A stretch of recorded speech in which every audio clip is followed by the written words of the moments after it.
somewhere in the high desert of eastern California. At an elevation where the wind is a constant presence and snow can fall during any month of the year, lies a town officially described by the state as existing in a state of arrested decay. Not restored, not preserved.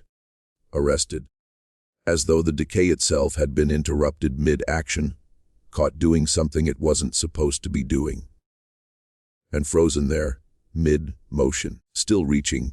The town is called Bodie. Between 1877 and 1882, it was home to somewhere between 7,000 and 10,000 people, depending on which census taker you believed. And the census takers in Bodie often didn't last long enough to finish their counts. During those 5 years, the Bodie morgue processed more bodies per capita than any other settlement in California. The town had 1 church and 65 saloons. It had a red light district that operated around the clock.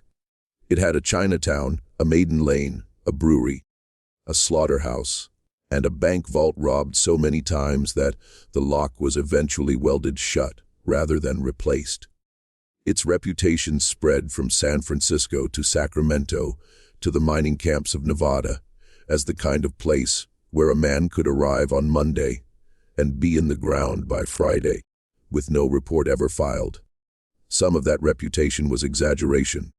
Mining towns always cultivated a mythology of violence because violence attracted a certain type of man. And those men spent money. But some of it, the parts that weren't printed in newspapers, the parts recorded only in coroners' logbooks, and the private letters of men who left Bodie quickly and never returned. Some of it was worse than the reputation suggested. There were things that happened in Bodie that the official record buried, not because they were unimportant, but because they were inconvenient. Things that connected men of influence in ways those men could not afford to have connected. What we know today about Bodie is largely what was permitted to survive. Before we continue with the story of Bodie and what it actually cost to build, to break, and to bury, take a moment right now to subscribe to Liturgy of Fear. Hit the notification bell so you never miss an episode, and while you're there, drop a comment telling us what state or city you're listening from. We read every single one. Tonight, we want to know who's out there in the dark with us. Now let us return to the beginning. Not the beginning that appears in the tourist brochures, but the real one, the one that started not with gold, but with a man named Waterman Bodie, a blizzard, and a decision that should never have been made. The eastern Sierra Nevada in the late 1850s was not a place that invited settlement. The mountains rise abruptly from the Great Basin, and the terrain between them, the high desert valleys, the alkali flats, the volcanic tablelands, has a quality of hostility that early settlers often described not as dangerous, but as indifferent. The land didn't want to kill you. It simply didn't care whether you lived or died. And in that indifference, it killed many. The elevation at which Bodie would eventually sit, 300 feet above sea level in the volcanic highlands east of the main Sierra Nevada crest, meant that the seasons there were not the seasons that men from the eastern states or the European continent recognized. Winter arrived not in December but in October, sometimes September. It did not depart until May, sometimes June. Snow did not come gently. It came sideways, driven by winds that had crossed hundreds of miles of open desert before arriving at the highlands with nothing left to stop them. The temperature in January could fall to 30 below zero Fahrenheit, before accounting for the wind. There was no shelter in the landscape itself, no deep forests, no sheltering valleys. The terrain was high, flat, and open. Whatever lived or tried to live on it did so in full exposure to whatever the sky decided to do. The Paiute people had lived in that region for centuries and understood its rhythms, where water could be found in summer, where game moved in winter, how to read the sky when the temperature dropped 40 degrees in an afternoon without warning. They called the volcanic highlands east of the Sierra by names that translated roughly to the place of difficult passage and where the wind has no mercy. These were not poetic designations. They were practical ones. The Paiute moved through this country with the knowledge of people who had learned over many generations which parts could sustain life and which could not, and on what schedule and at what cost. They knew, for instance, that the highland basin where Bodie would eventually stand was not a place to winter. They knew it because their ancestors had tried, and those ancestors had told their descendants what trying had cost. The men who arrived in the 1850s looking for gold did not speak Paiute, and most of them would not have listened if they had. William Bodie, the man whose name would eventually, through misspelling and misremembering, become the name of one of California's most notorious towns, arrived in the Mono Lake region in the summer of 1859. He was a prospector from Poughkeepsie, New York. That is to say, he was a man who had spent most of his adult life chasing something just over the next ridge. He had been in California since 1849, following the original rush, and by 1859 he was 41 years old, trail-worn, and running low on both capital and patience. He had tried the rivers of the Mother Lode. He had tried the gravel bars of the American River, the Feather River, and the Trinity. He had worked for wages in the hydraulic operations of the Northern Sierra and saved enough to strike out on his own again, and then lost those savings in a claim that yielded nothing and started again. Men like Bodie were the majority of the California mining population by the late 1850s. Not the ones who had struck it rich in '49 and become legends, but the ones who had followed the legend and found only the diminishing returns of a rush already past its peak. They were patient in the way that men become patient when their other options are worse. He had partners, as most prospectors did. Men whose names the historical record treated with less care than it treated bodies. They were remembered incompletely and then forgotten. One was a man called Black Taylor, who may or may not have been born into slavery and freed before reaching California, depending on which account you trusted. Another was a French-Canadian whose name appears in some records as Doré and in others simply as the Frenchman. Both men were experienced in the rough mechanics of high country prospecting, the placer panning in summer streams, the assessment of quartz outcroppings, the calculation of whether a promising sign justified the cost and labor of following it deeper. In late July of 1859, Bodie, Taylor, and Doré discovered placer gold in a ravine in the highlands about 80 miles north of Mono Lake. The amount was not spectacular, enough to confirm the presence of a vein, not enough to make anyone immediately rich. But in the exhausted arithmetic of late-stage California prospecting, it was enough to matter. The color they found in the pan was consistent. The rock formation suggested something below the surface that the surface samples couldn't fully reveal. In the language of the trade, it was a showing, a reason to look further. Bodie recorded the claim. He sent word south. He began making plans. He did not survive to execute them. In November of 1850, Bodie and a companion named Esk, a younger man recently arrived from Ohio who had attached himself to the party in the summer and proven himself willing, if not particularly skilled, set out from their winter camp to retrieve supplies from a settlement in the valley below. They had put off the journey longer than they should have, waiting for a break in the weather. That came briefly and then closed again before they reached safety. A storm came in from the north faster than either man anticipated. Esk survived by finding shelter in a stand of pinyon pines and building a fire from the deadfall around him. Feeding it through the night while the wind brought the temperature down to levels that made breathing painful. Bodie did not. He was found the following spring, frozen, less than half a mile from camp. He had made it nearly far enough.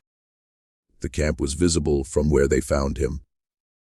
A fact that everyone who subsequently told the story noted, because it had the quality of things that are true and terrible, rather than simply terrible. He was buried near the discovery site in an unmarked grave. His partners misspelled his name in the claim documents, whether by accident or carelessness, with the same effect as intention. The place became Bodie rather than Body, a slight and meaningless distortion that somehow felt appropriate for a town that would spend the next 20 years distorting everything it touched. For almost 2 decades after Bodie's death, the claims in the Highlands changed hands multiple times without yielding anything significant. Small operations came and went. Men staked, dug, gave up, and moved on. The land around the original discovery site remained largely unworked, its deeper veins untouched, sitting quietly beneath a few feet of volcanic soil, while the men who might have found it chose easier country. The winters drove most operators out. The cost of supplying an operation at that elevation on roads that were impassable for 5 months of the year made the margins on low grade or impossible. The Standard Mine Company, incorporated in San Francisco in the early 1870s, by men whose primary expertise was financial rather than geological, maintained a small crew on the property, but without serious expectation of return. It was the kind of investment that wealthy men made when they had money to lose and a theory about what the rock might contain. Understanding that most such theories proved wrong, and hoping this one would prove otherwise. Then, in 1876, a mine shaft collapsed. The Standard Mine's operations had included, in the years before the collapse, a series of exploratory shafts driven into the hillside at various angles and depths, following what the company's geological advisor, a man from San Francisco who visited twice a year and spent the rest of his time in an office, believed were the most promising structural indicators. One of those shafts, the eastern one, had been driven deeper than the others, deeper than the budget had originally authorized, because the foreman on site, a practical man named Gideon Frey from Ohio, who had 30 years of mining experience and no interest in the financial theories of men in San Francisco offices, had a feeling. The feeling was based on the color of the rock, the angle of the quartz intrusions, and the way the temperature dropped as you went deeper, which experienced miners used as an indicator of particular geological conditions associated in that part of the Sierra with high-grade ore. Frey's feeling turned out to be correct. The collapse of the eastern shaft in the autumn of 1876, a collapse that killed 2 men, a fact noted in the company's records and not dwelled upon. Exposed in the rubble a vein of gold, bearing quartz that essayed values that made the company's owners go pale when they read the report. Not pale with fear, pale with the particular shock of sudden, almost incomprehensible wealth. The assay numbers were checked twice because numbers like that were the kind of thing that happened in stories, not in the accounts of working mines in the California high desert. The numbers were confirmed. By the spring of 1877, the word was out and the men began to arrive. In 1878, Bodie had a population of somewhere between 4,000 and 6,000 people, and that number was growing by hundreds per month. The Standard Mine and the Bodie Mine were producing ore at rates that justified every superlative the San Francisco papers could manufacture. The Bodie Bank processed more gold dust in a single week that spring than some counties processed in a year. The town's commercial district on Main Street extended nearly half a mile, with wooden storefronts pressed so tightly together that a fire at one end would have consumed everything before a man could run to the other. They had 2 fires in 1878, neither of them the last. The town itself had the quality of a place that had grown faster than its bones could support. Streets existed because men walked through the same mud often enough that the mud developed ruts, and the ruts became roads, and the roads attracted buildings on either side without any plan or logic. Town water arrived from a spring on the hillside through a pipe that froze solid every winter. Between November and March, the town obtained its water from snow packed into barrels and melted near stoves, a process that was both laborious and ineffective, since the barrels were rarely clean and the snow was rarely free of whatever the wind deposited in it. During its crossing of the volcanic flats to the east, the sanitation arrangements were what a man who had lived in any established eastern city would have described, charitably, as provisional. In summer, the smell from the alleys behind the commercial district carried as far as the residential areas on the hill, and men who had grown up in places with sewers wrote home to their families describing Bodie in terms that their families did not always believe, because the descriptions were too extreme to seem credible. The violence in Bodie during its peak years was not merely anecdotal. It was structural. The town had more than 60 establishments that sold alcohol, an opium trade, a gambling economy, and a floating population of men who had no stake in the community's future, because they did not expect to remain long enough to have one. The justice system, such as it was, consisted of a sheriff whose jurisdiction was technically Mono County, but who was physically located 30 miles away in Bridgeport, a town marshal who was replaced 8 times in 4 years for reasons ranging from corruption to incompetence to death, and a justice of the peace who held court in a room above of a saloon, whose rulings were occasionally enforced and occasionally not, depending largely on whether the defendant had friends who were better armed than the plaintiff's friends. To live in Bodie in 1878 was to exist in a condition of continuous low-level alarm. The sounds of the town at night, and the town had no real night, because the saloons ran until dawn and the mills ran around the clock, their stamps pounding the ore in a rhythm that those who lived in Bodie long enough stopped hearing. The way people stop hearing the clock in a room they've occupied too long, included, with a regularity that ceased to be remarkable, gunshots.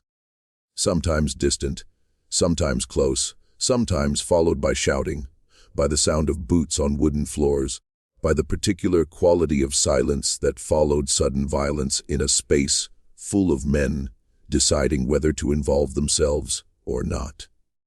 The newspapers of the era, both local and in San Francisco, covered Bodie's violence with something that looked, at a certain distance, like horror, but that was actually closer to commercial enthusiasm. Stories of shootings sold papers. Stories of robberies sold papers. The town had developed a reputation, cultivated, exaggerated, but rooted in enough truth to maintain itself as the most dangerous settlement in California, a designation that attracted a particular kind of man and repelled the kind of family that might have stabilized it. The particular story of a man named Patrick Fahey, which circulated through the California press in the summer of 1879, sold a great many papers and then, with unusual speed, stopped being mentioned at all. Patrick Fahey was 34 years old in 1879. He had come to Bodie from Virginia City, Nevada, where he had worked as a shift supervisor in the Comstock mines long enough to save a sum of money that he then lost in a speculation he ever after refused to discuss in detail. He arrived in Bodie in the spring of 1878 with nothing but his tools, his experience, and a reputation among mining men as someone who understood geology with an almost uncommon precision. The kind of man who could look at a rock face and describe what it was doing 50 feet beyond where the candle reached. He was, by the accounts of the few people who knew him in Bodie, and who later spoke about him, a quiet and private man. He did not frequent the saloons, except occasionally when the cold was particular and the rooming house was insufficiently warm. He did not gamble. He attended no church, by which, in 1878 Bodie meant he attended the same institution as the majority of its residents. He was Irish, born in County Clare, raised in Philadelphia. Shaped by the particular combination of Catholic sensibility and American practicality that characterized the generation of Irish American men who had come of age in the decade after the famine. He was a man who took notes. This was, in itself, unusual enough among mining men that his colleagues remarked on it. He carried a leather-bound notebook, small enough to fit in his coat pocket, thick enough to hold months of observations. He used it constantly, recording the dimensions of rock faces, the angle of ore intrusions, the temperature and air quality at different depths of the shaft, the discrepancies he noticed between what he observed and what the official maps of the mine's workings depicted. The discrepancies were, at first, what geologists would call normal. Minor variations between the idealized picture that a map represents and the actual irregular reality of rock under the earth. Rock does not follow lines, or does not conform to the angles at which engineers draw it. A certain amount of divergence between map and reality was expected and unremarkable, but the discrepancy that Fahey found in the late summer of 1879 was not the ordinary kind. He hired on at the Standard Mine, and within 6 months he was a shift foreman, significant advancement for a man without local connections. His supervisors, particularly the mine superintendent, a man named Calvin Pratt, who had come west from Pennsylvania with a degree in mining engineering from a school that no longer exists, and who managed the Stamnarion's operations with a combination of technical competence and political sophistication that kept San Francisco's investors satisfied and Bodie's miners from organizing, recognized Fahey's practical knowledge and used it. Fahey knew where the ore was. He had a gift for it that Pratt, for all his formal education, could not replicate. The problem was that Fahey also knew other things. In the early autumn of 1879, Fahey wrote a letter, which has survived partially, because a portion was entered into a county proceeding that was itself only partially preserved, in which he described what he had discovered in the lower levels of the Standard Mine's eastern shaft. He did not describe it clearly, which may have been deliberate caution or may simply reflect the fact that he did not yet fully understand what he had found. But what he described, in the language of a man who chose his words with a deliberateness born of the understanding that they might be read by hostile eyes, was evidence that ore samples from a particular section of the mine had been systematically underreported. Not by accident, not by the ordinary slippage of record, keeping in a busy operation. Systematically, deliberately, in a pattern that, if Fahey's interpretation was correct, had been running for at least 2 years and had diverted a significant and, as yet uncalculated sum from the mine's public shareholders to persons unknown. The letter was addressed to a lawyer in San Francisco named Emmett Corcoran, who represented a consortium of investors who held shares in the Standard Mine. Corcoran received it. We know this because he later said so in a deposition. But he did not immediately act on it. His explanation for the delay was that he wanted to verify the claims before bringing them to his clients. Patrick Fahey did not give him time to verify anything. On the night of October 14, 1879, Fahey was found dead in the alley behind the Occidental Hotel on Main Street.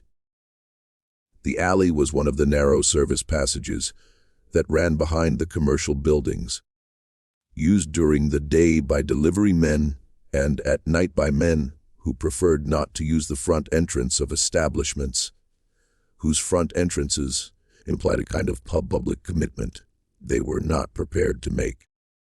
It was dark. The town had no gas lighting in the alleys, and the light from the saloon windows on Main Street did not reach around the corners.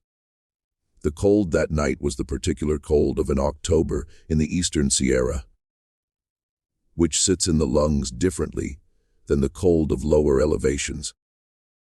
Drier, sharper, smelling of nothing, which is its own kind of wrongness. The official finding was that he had been shot during a robbery. His wallet and his watch were missing. The town marshal at the time, a man named Rufus Strand, opened an inquiry, but that inquiry produced no arrests and was formally closed within 3 weeks. The San Francisco papers ran the story for 2 days. Then they ran nothing. What they did not run, what no paper ran at the time, although several journalists later claimed to have been aware of it, was the fact that Patrick Fahey had not been carrying his wallet that night. His landlady, a widow named Agnes Corrigan, who ran the rooming house on Fuller Street, where Fahey had boarded for 14 months, told the inquest that Fahey had left his wallet in his room that evening because he had told her he was only walking to the assay office and back. She had seen him go. She had noted, as landladies note things about the men in their care, that he had seemed preoccupied. Not frightened, she said, but the way a man seems when he is carrying something in his mind that is too large to set down. He carried nothing but his notebook, a small leather-bound notebook that he used for his geological observations, and that, unlike the wallet and the watch, was never found. The notebook. That is the detail that keeps appearing in the edges of this story, mentioned and then abandoned, the way a name keeps surfacing in a document that was not supposed to contain it. Corrigan told the inquest about the notebook. The inquest noted her testimony and moved on. Corcoran, the San Francisco lawyer, mentioned it in his deposition and then clarified, when pressed, that he had never seen its contents and could not speak to its significance. A mine worker named Thomas Healy, who had been Fahey's closest associate at the Standard, and who had been present at the Eastern Shaft the day Fahey made his discovery, testified before the same inquest that he too had seen Fahey take notes in that notebook on the day in question. Healy left Bodie 3 months after the inquest. He went to Oregon, and after that, the record of Thomas Healy ends. The notebook was never found. The inquiry was closed. The Standard mine continued operating, and in the spring of 1880, Calvin Pratt, the mine superintendent, Fahey's superior, the man with the engineering degree, purchased in cash a substantial house in San Francisco's Nob Hill neighborhood. The purchase price was recorded in public property records, a number that did not align easily with a superintendent's salary, even a generous one. No one asked him about it publicly. No one seems to have asked him about it at all. The years between 1880 and 1882 were Bodie's apex. The Standard mine alone produced millions in gold during those 2 years, and the town that had grown around it reached what contemporaries called its fullest and most terrible flower, a phrase used by a Methodist minister named Elias Drummond, who arrived in Bodie in the summer of 1880 to establish a congregation and spent most of the next year writing letters home to his bishop that grew progressively more desperate in tone. Drummond's letters have survived in their entirety in the archives of the Methodist Episcopal Church. They constitute, inadvertently, one of the most vivid first-person accounts of Bodie at its peak. Not because Drummond was a particularly skilled observer, but because he was a man genuinely shocked by what he saw and had not yet learned to moderate his shock for an audience. He described the streets at night as a continuous corridor of noise and ruin, in which the light from 60 doorways makes a kind of counterfeit noon, and men pass through it in states of intoxication so profound that they appear to be navigating not a street, but some internal landscape of which the rest of us can have no conception.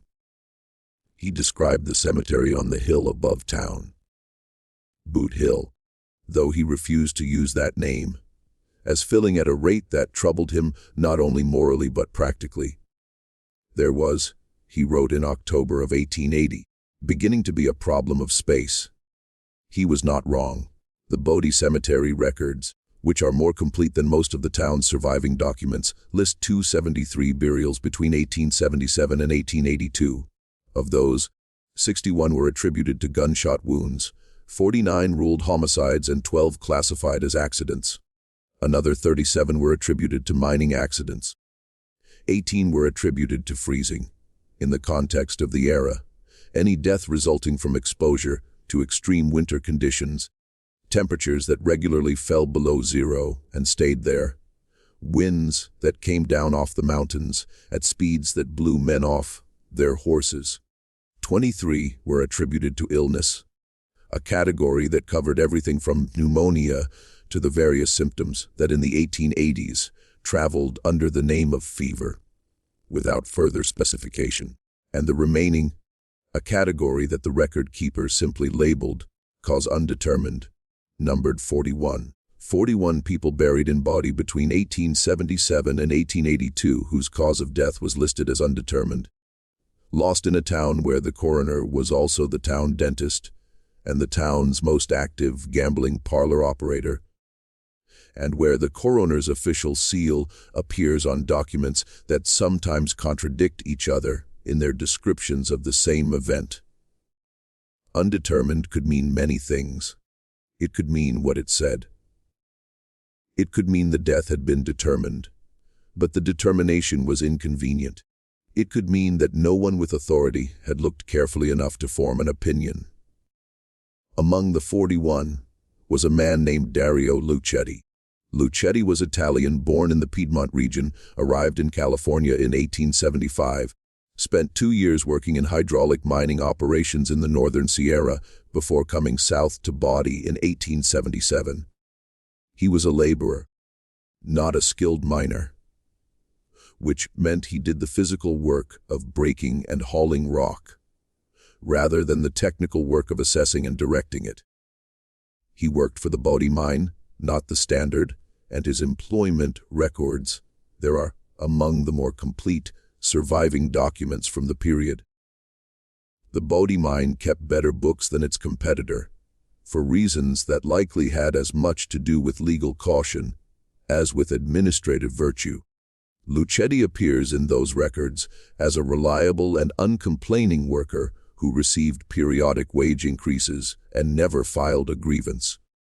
He also appears, and this is where his story becomes less ordinary, in the private account book of a man named Samuel Obergefell, a merchant who operated a dry goods store on King Street and who maintained, in addition to his business ledger, a second, smaller notebook in which he recorded personal debts, favors, and what he called, in his ornate mid-century German script, matters of weight.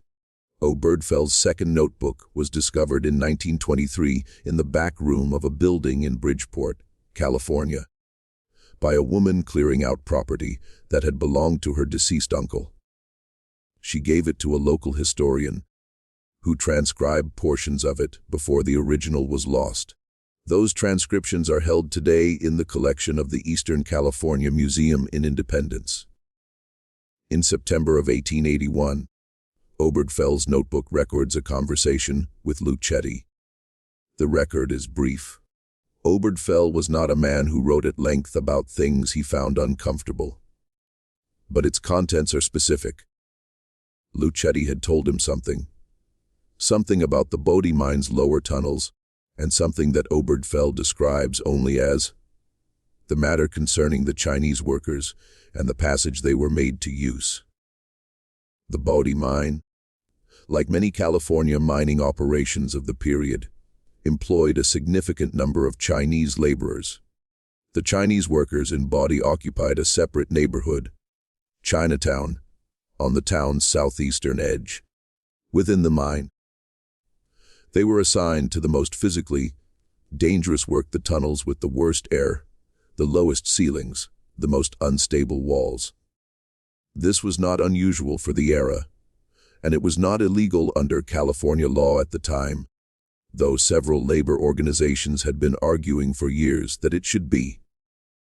What Luchetti had told Obergefell, apparently, was something more specific than the general conditions of Chinese labor in the Bodie mine. He had told him about a particular passage, a particular use of a particular passage, and whatever that use was, it had troubled Luchetti enough that he had told Obergefell, and it had troubled Obergefell enough that he had written it down in his private notebook under the heading Matters of Weight, and then had evidently done nothing about it, because the next entry in the notebook concerning Luchetti simply records his death. Dario Luchetti was found dead on the morning of March 3, 1882, at the bottom of a shaft in the Bodie mine's eastern section. The shaft was one he was not assigned to work. The foreman's report states that he must have wandered into the area by accident in the pre-dawn darkness. The shift began before sunrise in winter, and fallen. The depth of the shaft was sufficient to ensure that the fall itself was the cause of death. The coroner's determination was accidental death. It was recorded as undetermined in the cemetery records, which may indicate a clerical error or may indicate something else. But the discrepancy was never investigated. Obergefell noted it in his private book. He wrote, "Luchetti is dead. The matter he described is now, I think, beyond my ability to pursue. I will say no more of it here." He never did. The decline of Bodie did not happen all at once. It happened the way all such declines happen, in phases, each of which felt, to the people living through it, like a temporary setback, rather than the beginning of an end. The ore grades at the Standard and the Bodie mines began dropping in 1882. Not precipitously, but gradually, the way a tide goes out, so slowly that you don't notice it's gone until you're standing in mud. The mill runs that had been producing $20 of gold per ton dropped to 15, then to 12, then to numbers that made the accountants in San Francisco begin to ask questions that the men in Bodie did not want to answer. By 1883, the population had dropped by half. By 1885, it had dropped by half again. The saloons began closing, not all at once, but one by one. The ones with the highest rents going first, the ones on the edges going next. The Chinese laborers, who had no financial stake in the town and no reason to stay once the work dried up, left in organized groups for San Francisco and Sacramento. The red light district contracted to a single street and then to a handful of houses that operated quietly and without ceremony. The Bank of Bodie closed in 1884, taking with it whatever records it had maintained about the financial movements of the mine companies and their officers. Calvin Pratt, the Standard mine superintendent, had already been gone for 2 years by then. He had resigned in the fall of 1882, citing personal considerations, and returned to his Nob Hill house in San Francisco, where he lived comfortably for the rest of his long life.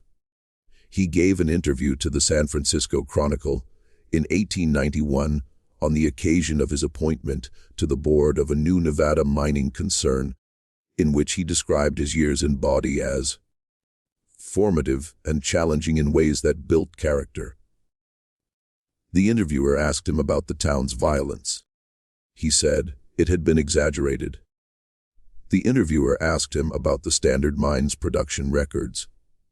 He said they had been exemplary. The interviewer did not ask about Patrick Fahey. The interview was published on a Sunday. It was, by all accounts, well received. Emmett Drummond, the Methodist minister, left Bodie in the spring of 1883. He went to a congregation in Stockton and then to one in Sacramento. In his final years of active ministry, he gave several lectures on the subject of mining town morality that were notable for what they omitted. He spoke at length about the drinking, the gambling, the violence, in abstract terms. He never mentioned Patrick Fahey. He never mentioned Dario Lucetti. He never mentioned the specific content of the conversations he had recorded in his own private correspondence, which he appears to have burned before his death in 1909. Agnes Corrigan, Fahey's landlady, stayed in Bodie longer than most. She converted her rooming house into a boarding house, and then, as the population shrank, into a private residence. She is listed in the 1890 census as one of fewer than 300 people still resident in Bodie. She died there in 1897, in a town that had by then shrunk to a skeleton, a few dozen holdouts, a mine or two still producing fitfully. The buildings already beginning to show what would become their characteristic quality of preserved collapse. She left upon her death a small collection of personal effects and a letter that was addressed to no one and sealed with wax. The letter was found among her things by the man hired to clear the property, a drifter named Cole Renner, who had arrived in Bodie looking for winter work and stayed 6 months. Renner could read, which placed him in a minority among the men doing that kind of labor in that period. He read the letter before deciding what to do with it. What he did with it, ultimately, was give it to a woman in Bridgeport named Ida Sargent, the wife of the Mono County recorder, who had taken an interest in collecting documents from the declining settlements of the region. Sargent held the letter for many years and showed it to several people without making its contents widely known. After her death, it passed to her daughter, and after the daughter's death, to a historical collection. But which collection is a matter of some confusion, because the letter appears in 2 separate inventories from the early 20th century and in neither inventory after 1931. The contents of the letter, as described by the people who read it before it disappeared, were as follows. Agnes Corrigan wrote that in the weeks before Patrick Fahey's death, he had told her something that she had not repeated at the inquest, because she was afraid, and that she was writing it down now, because she was old, and there was no one left to be afraid of. Fahey, she wrote, had found in the lower levels of the Standard Mine's eastern shaft a secondary passage, unmarked, not appearing on any official map of the mine's workings, that connected to a section of the mine's infrastructure designated on internal company documents as an ore processing auxiliary. He had followed this passage and discovered that the auxiliary was not an ore processing facility at all, but a storage space, a large and reinforced chamber, in which there was machinery that Fahey, with his extensive knowledge of mining operations, identified as equipment for the systematic segregation and diversion of high-grade ore before it reached the mill. In plain terms, a skimming operation. High-grade ore was being pulled from the rock before it was weighed and recorded, diverted through the secondary passage, processed separately, and its value recorded nowhere in the company's official books. The gold it produced went somewhere. The Standard Mine's shareholders, many of them ordinary investors in San Francisco who had bought shares on the public exchange, never saw it. Fahey had found this. He had measured it, estimated its scale, recorded his findings in his notebook. He had written to Corcoran, the lawyer. 3 weeks later, he had been shot in an alley, and the notebook had never been found. Corrigan did not name the men she believed responsible. She said only that Fahey had told her the operation could not have been maintained without the knowledge and cooperation of several people, whose names he had not given her, because he did not want her in danger. She said that she had lived the 17 years since his death with the weight of that knowledge, and that she was tired of carrying it. The letter ended, "I do not know if this will reach anyone who will do something with it. I suspect it will not.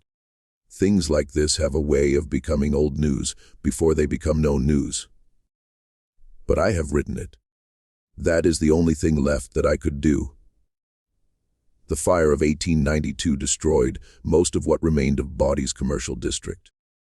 It started in a building on Green Street in the early morning hours of a July day, in conditions of low humidity and high wind that made it effectively unstoppable once it reached the adjacent structures. 63 buildings burned. The town's population at that point was small enough that everyone who wanted to watch did so from a safe distance. And no one died, which was a different kind of miracle than the miracles Bodie had been accustomed to in its prime. What burned in 1892 included the office of the Bodie Free Press, the town's newspaper during the peak years, which had accumulated a library of back issues, correspondence, and unpublished materials. All of it was gone by morning.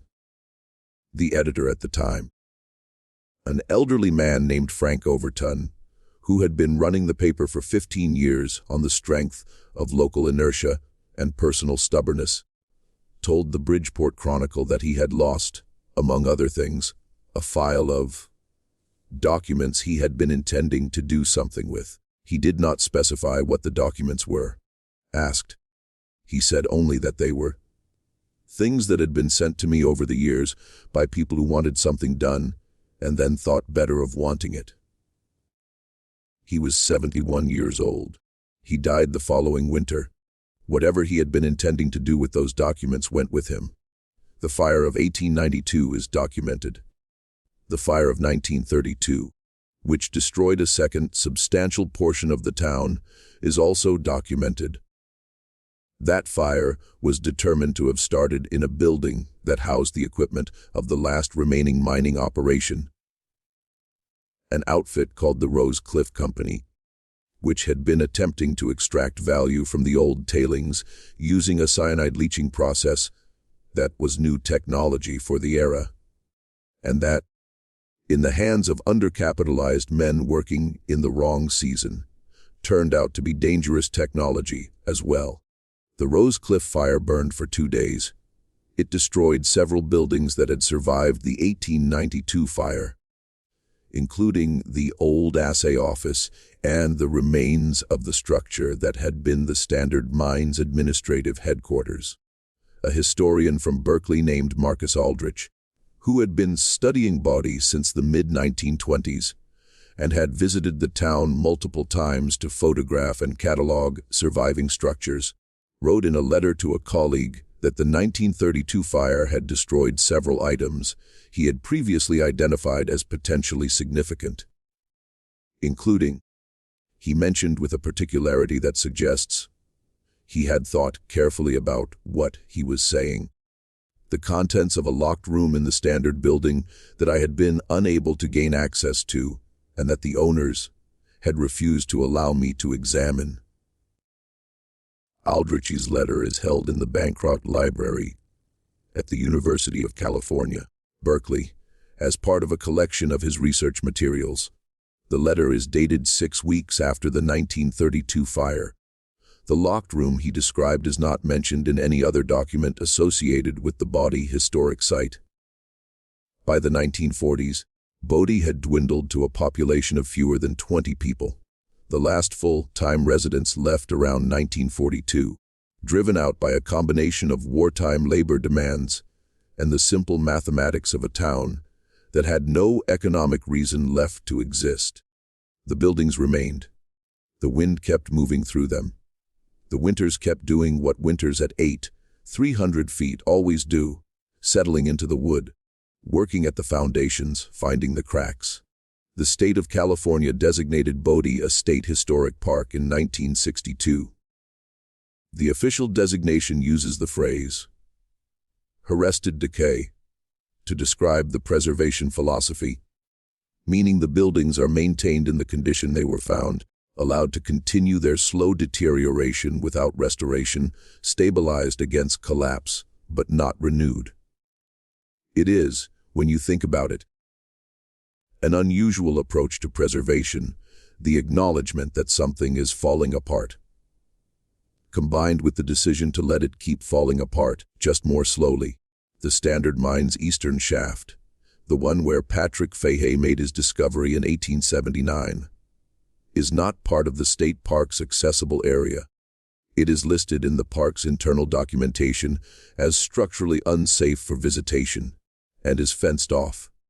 Park rangers who have worked at Bodie for extended periods and who have spoken on background, not for attribution, not officially, have mentioned that the eastern shaft's closure predates any formal structural assessment, and that they are not aware of any inspection having been conducted to determine the shaft's actual condition. The secondary passage that Fahey described in his letter to Corcoran, the unmarked passage connecting to the chamber with the skimming equipment, does not appear on any map of the mine's workings in the state park's possession. This could mean many things. Maps from 19th century mining operations are notoriously incomplete. Passages were dug and not recorded. Records were lost in the fires. It could mean all of those things. The chamber that Corrigan described in her letter, reinforced, large, housing machinery, would have required significant construction. It would have left physical evidence. Stone and timber don't disappear the way paper does. But no one who has the authority to look has looked. Just when you think you understand what Bodie was, a boomtown, a cautionary tale, a place where greed and violence and desperation ran together in the way they always did in the mining West, the story reveals another layer. If this is giving you chills, share this video with someone who loves dark history. Hit the like button to keep this channel going, and subscribe so you never miss a story like this. What happened in those tunnels is only part of what we still need to uncover, because the Standard Mine story did not end with Calvin Pratt's departure or Patrick Fahey's death. It had a coda, and the coda involves a man who came to Bodie in 1938, nearly 60 years after Fahey's murder, who left without publishing what he found, and who, when asked about it in the final years of his life, gave answers that were never quite answers. His name was Bernard Holt, and he was a journalist from Sacramento. Not a famous one, not the kind whose name appears in histories of the profession, but the kind who spent 30 years writing for regional papers and knew how to find a story, and knew also when a story was bigger than he was. He came to Bodie in the summer of 1938 as part of a project his paper had commissioned on the ghost towns of the California interior, and he spent 3 weeks there, longer than the assignment required, staying in a tent at the edge of the town site because the buildings were already considered unsafe for habitation. What he did during those 3 weeks we know primarily from 2 sources: the article he published, which was thorough and accomplished and said nothing remarkable, and a notebook he kept, which was not published and which was found among his papers when he died in 1971. His daughter, in settling his estate, found the notebook and read it.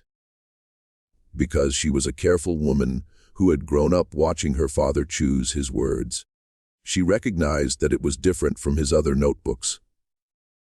More careful, more deliberate, written, she later said, as if he thought someone might eventually read it who wasn't supposed to. Holt had found the secondary passage, not the passage itself, as the physical shaft had partially collapsed by 1938 and the section Fahey had accessed was inaccessible. But something else, a set of documents wedged into the wall of the Standard Mine's old administrative office, behind a section of paneling that had partially detached. The documents were damaged by moisture and age, but legible in their substance. They were internal company memoranda written in the 1880s, discussing what the writer, whose identity Holt says he could not definitively establish, but who was almost certainly the mine superintendent based on the authority the writer claimed. Called the secondary accounting. The secondary accounting was exactly what Corrigan's letter had suggested Fay had found. A parallel record of ore extraction and processing, maintained separately from the official books, recording the movement of high-grade material from the eastern shaft through an unmarked passage to a separate processing facility. The memoranda were not confessional. They were administrative. They discussed quantities, schedules, personnel arrangements. They also discussed the men who operated the secondary facility and what they were paid for their silence. They discussed what happened when the arrangement was threatened. They did not use Patrick Fahey's name. They used a construction that Holt in his notebook transcribed with a directness that suggests he had no doubt about its meaning. The matter of the employee who had been conducting unauthorized surveys of the eastern section. And in a subsequent document, the resolution of the employee matter. The resolution, as if Fahey's death were a budget line, as if a man's murder were an administrative outcome. Holt's notebook records that he spent 2 days after finding the documents in a state of what he called something between fear and calculation. He was aware, he wrote this explicitly, that the men who had authorized the resolution were dead. Pratt had died in 1914. The other names that appeared in the documents, the men who had managed the secondary operation on the ground, had died in the years between. There was no living criminal to expose. There was no case to make to a prosecutor. There was only the history, the fact of what had happened, the mechanism by which a man had been killed, and his discovery buried. The 40 years during which the Standard Mining Company had continued to operate and its officers had continued to prosper, and the shareholders who had been defrauded had never known they were being defrauded. What Holt calculated in those 2 days was whether publishing that history served a purpose proportionate to the risks of publishing it. The men were dead, but they had families. The Standard Mine had been absorbed into other entities, which had been absorbed into others still, in the way that mining concerns always moved capital through successive corporate containers. There were people, he did not name them in the notebook, who had a financial or reputational interest in the matter remaining buried. And there were people in positions of authority, again unnamed, who he had reason to believe would prefer that the story not be told. He published the Ghost Town article. It was well received. It said nothing about the documents. He took the documents with him when he left Bodie. He kept them for 33 years, until his death. His daughter found them with the notebook. She read them. She put them back. She told one historian in a conversation in 1979 that she had decided to let her father's decision stand, because he had lived with it longer than I have, and he knew things I don't. She died in 1994. The documents and the notebook were part of his estate, handled by an attorney whose records are not publicly accessible. Whether the documents survive, and in whose possession, is not known. What is known, what the documented record, partial and fragmented as it is, allows us to say with confidence, is this: Patrick Fay ate something in the Standard Mine's eastern shaft in 1879 that threatened powerful men. 3 weeks later, he was dead. The notebook in which he recorded his findings was never recovered. The men responsible for his death died wealthy and respected. The company that employed them continued operating for decades. The fires of 1892 and 1932 destroyed much of what remained of the administrative record. A journalist found evidence of the fraud in 1938 and chose not to publish it. The evidence passed out of public reach and has not been seen since.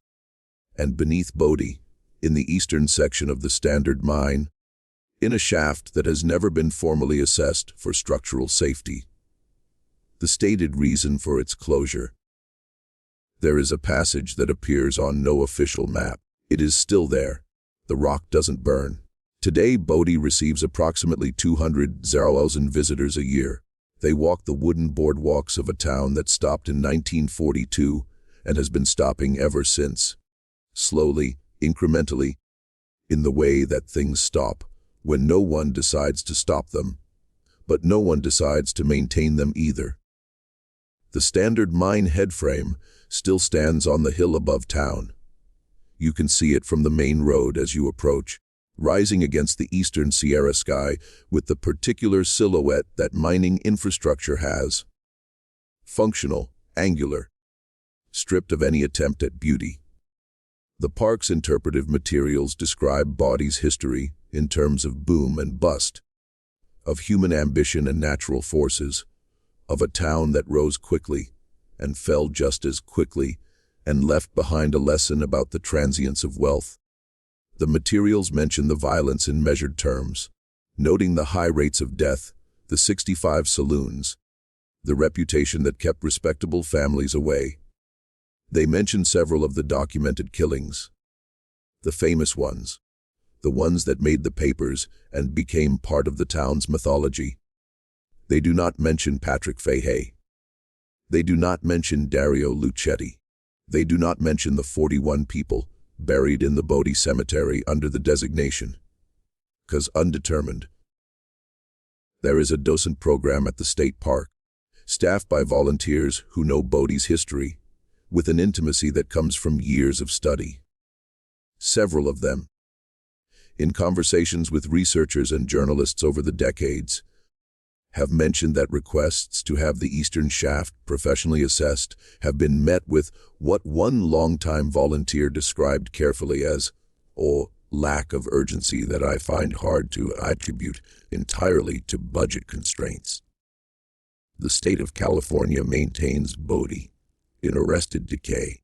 The phrase is apt in ways that may not have been fully intended. Decay arrested, caught in the act, stopped before it could complete itself, held in a condition of permanent incompleteness, where the ending is always approaching, but never arrives. The buildings lean, the wind works through the gaps.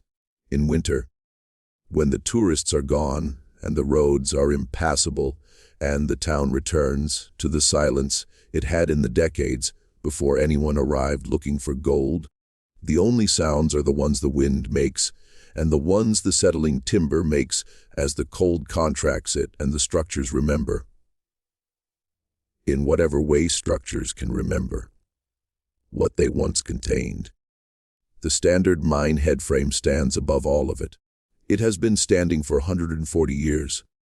Through the fires and the winters, and the slow departure of everything and everyone that once gave it a reason to stand. Below it, the eastern shaft descends into the dark. The passage goes where it goes. The chamber at the end of it, if it is still there, holds what it holds.